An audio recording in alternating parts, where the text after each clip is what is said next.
For safety reasons, the old single-pot master cylinder had to go.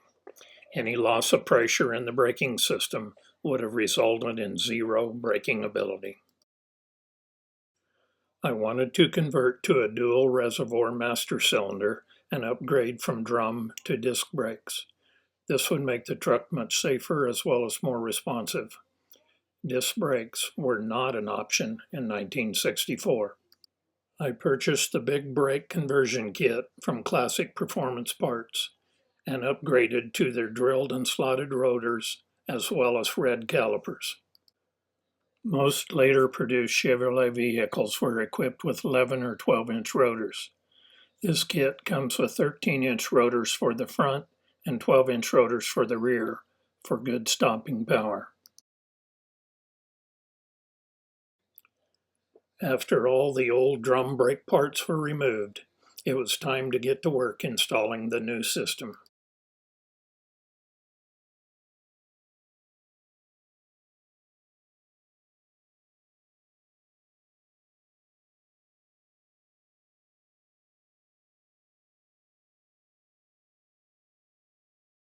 The rear brake hose was cut to allow the brake line to be removed from the rear distribution block mounted to the axle. This is the rear distribution block before cleaning, and this is the block after I shined it up a bit. The rear brake rotors were installed on the new replacement axles, and the brake calipers were then installed.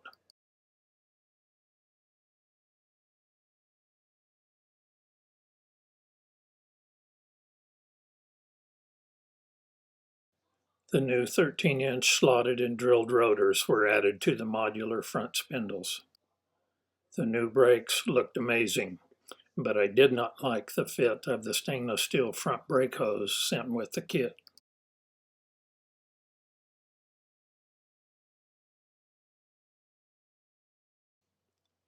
I made all new brake lines.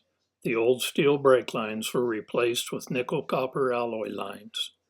All the lines were flared using a manual flaring tool.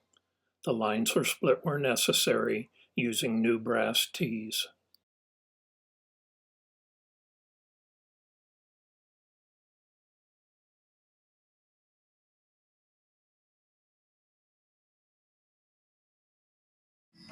I drilled and tapped a few small holes in the frame to be used for attaching Helix stainless steel retainers that I used to anchor the brake lines to the frame.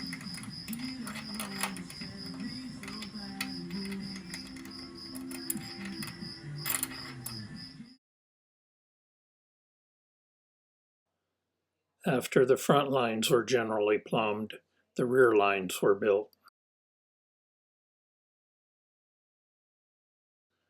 This photo shows how the rear line anchors to the axle.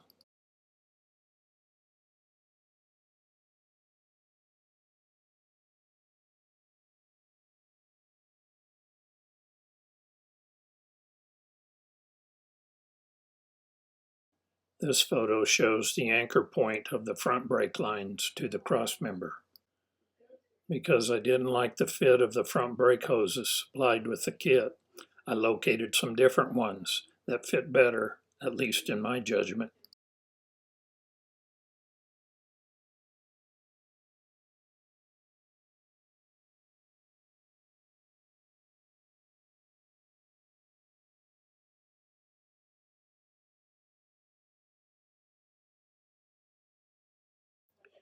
The old emergency braking system was removed from the cab and frame. These photos show the original setup along with the old 4-speed transmission.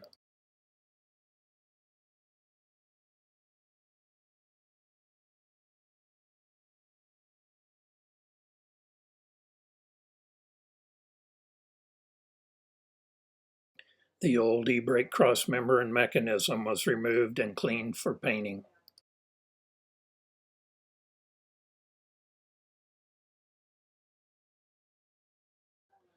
The original emergency brake was modified to fit the new system. New cables were adapted to each of the rear wheels. The e-brake crossmember was moved further back in the frame to accommodate the length of the new Tremec transmission. I also added a warning light in the console as a reminder if the e-brake was left partially engaged. This is the on-off micro switch I used to trigger the warning light. This photo shows the e-brake cable connection to the rear brake caliper. To mount the brake booster, the firewall needed to be modified.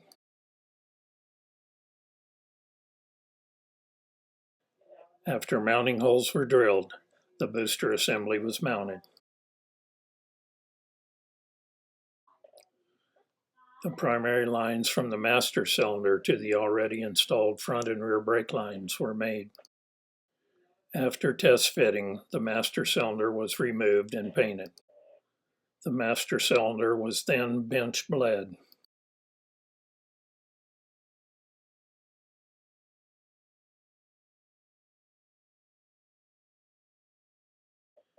After bench bleeding, the master cylinder was reinstalled and a vacuum line was made to provide manifold vacuum to the booster. The brakes were then bled. The bleeding process was a bit difficult, and many attempts were made to remove all traces of air in the system. During the process, the combination valve shifted in the master cylinder. This is a safety feature I had wished to have, and it worked as it was designed to do. This is a photo of the warning light indicating a partial loss of braking. I could not slide the shuttle valve from the brake light opening as I had planned to do. To get the shuttle valve recentered, it was necessary to open the bleeder valves at the rear calipers and depress the brake pedal to simulate the loss of pressure in the opposite half of the braking system to cause the shuttle valve to recenter.